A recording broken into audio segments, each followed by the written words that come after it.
গ্রাম ছাড়া এই রাঙা মাটির পথ ধুলাই লুটাই রে। এই গানটা কে কে শুনেছো আমি জানি না, কিন্তু সত্যি এই গানটার সঙ্গে গ্রামের দেখো কত তুলনা। গ্রামে ছাড়া এই ধুলোর রাস্তা কোথায় খুঁজে পাবে বলো। হ্যালো এভরিওয়ান, কেমন আছো তোমরা সবাই? আশা করছি সবাই ভালো আছো। আমরাও কিন্তু বেশ ভালো আছি। আর সবার আগে জানিয়ে দিই গুড মর্নিং। দেখো আজ কী বার ছিল সেটা তো মনে নেই, কিন্তু আমি আর তোমাদের দাদাভাই বাবাইকে নিয়ে একদম সকাল সকাল মানে হাঁটতে বেরিয়ে গেছিলাম পুরো আমাদের গ্রামের শেষের রাস্তার দিকে। আর এইখানে দেখো রাস্তাগুলো কি সুন্দর, মাঠের ভিতরের রাস্তা আর চারিদিকে সবজি হয়েছে। সকাল সকাল দেখতে এত ভালো লাগছিল, মানে কি বলবো। এটা হচ্ছে সিম গাছ। আর একদম মাঠের শেষ প্রান্তে, মানে যেখানে আমাদের গ্রামটা শেষ হচ্ছে, সেইখানেও দেখলাম যে বাংলাদেশ থেকে এসে অনেকেই বাড়ি বানিয়েছে। বাড়িগুলো এত এত সুন্দর লাগছিল, মানে চারিদিক দিয়ে টিন দিয়ে ঘর বানিয়েছে, ছোট্ট রান্নাঘর, উঠান, আলাদা ছোট ছোট পায়খানা, বাথরুম, খুবই সুন্দর লাগছিল। আর রজনীগন্ধা ফুলটার মানে তোলার চেষ্টা করছিলাম, মানে ফোকাস নেওয়ার, কিন্তু সেটা হচ্ছিল না। তারপর চলে আসলাম বাড়ি। এসে এখানে সবাই দেখো বসে পড়েছে।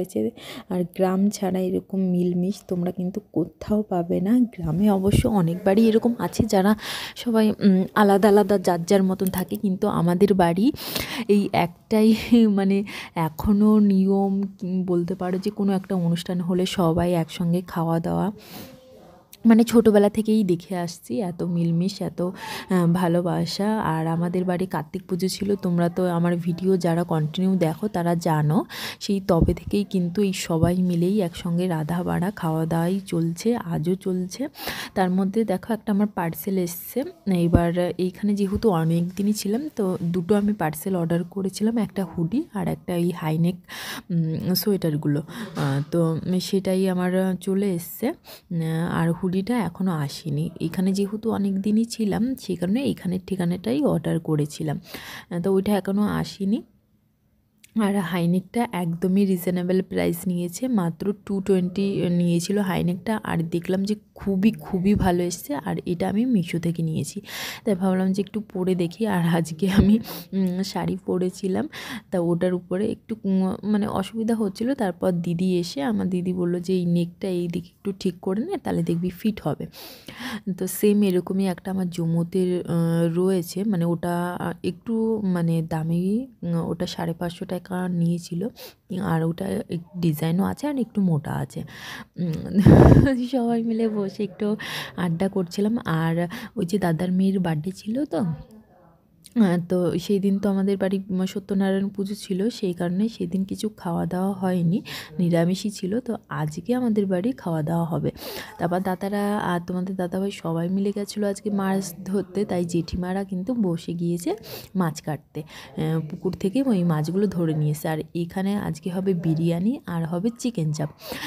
তার জন্যই সমস্ত কিছু প্রিপারেশন করে রেখে দিয়েছে। দাদা রান্না করবে, মানে বড়দা রান্না করবে বিরিয়ানি, আর আমার জামাইবাবু রান্না করবে চিকেন চাপ।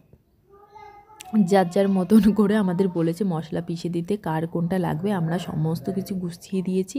আর এইখানে দেখো সবাই একসঙ্গে আমরা দাঁড়িয়েছিলাম। আর এইখানে মানে বিরিয়ানির চালটা বসিয়ে দেওয়া হয়েছে। তো সেরকমভাবে ভিডিও আর কিছুই পরে করতে পারিনি, যেহেতু বাইরে অনেকটাই ঠান্ডা পড়ে গেছে। আর বাবু, আমি যদি বাইরে আসি ও চলে আসবে, সেই কারণে আর বাইরে আসা হয়নি। তারপর যখন বিরিয়ানিটা দমে বসানো হলো, দম থেকে খুলে নিয়ে আসে সবাই, মানে ঢাকনাটা খুলে অপেক্ষায় দাঁড়িয়ে রয়েছে যে গন্ধটা, বিরিয়ানির গন্ধটা কখন বার হবে। আর সত্যি কথা বলতে খুবই সুন্দর হয়েছিল, যেমন চাপটা হয়েছিল তেমন বিরিয়ানিটা। যে কোনো জিনিস তুমি মন থেকে যদি চাও সেটা কিন্তু অবশ্যই ভালো হয়। তা এখানে দাদাভাই বিরিয়ানিটাই করছিল। আর আমার বড়দা আবার বলছে যে ভালো করে ছবি তোল, আর সবাইকে কিন্তু ভালো করে তোর ভিডিওতে দেখিয়েও দিবি যে আমরা মানে আমাদের ফ্যামিলিটা কিন্তু অনেকটাই বড়, আর আমাদের সব কিছু কিন্তু একটু বেশি বেশিই লাগে। তো দাদাভাই আবার বিরিয়ানিতে না ধনেপাতা আর পুদিনা পাতা দিয়েছিল, তার জন্য কিন্তু খুবই একটা মানে ভালো ফ্লেভার আসছিলো, মানে খুবই ভালো লেগেছিলো খেতে। আর দাদার মেয়ে বার্থডেতে গিফট পেয়েছে, অনেক গিফট, সেগুলো ভাবলাম যে তোমাদের সঙ্গে শেয়ার করব, তার কিছুই হলো না। আমি বাড়ি চলে এসেছি, এরপর থেকে মানে শ্বশুরবাড়ির ভিডিওগুলো তোমরা দেখতে পাবে। তো এখানে আমরা খাওয়া দাওয়া করে নিচ্ছি, এর সঙ্গে ছিল গ্রিন চাটনি আর চিকেন চাপ স্যালাড, এই আর কি। তো চলো আজকের ভিডিওটা এই পর্যন্তই রাখছি। আমার ভিডিওগুলো কেমন লাগলো অবশ্যই কমেন্ট করে জানিও। আমার ভিডিওগুলো ভালো লাগলে প্লিজ আমার চ্যানেলটি সাবস্ক্রাইব করে আমার পাশে থেকো।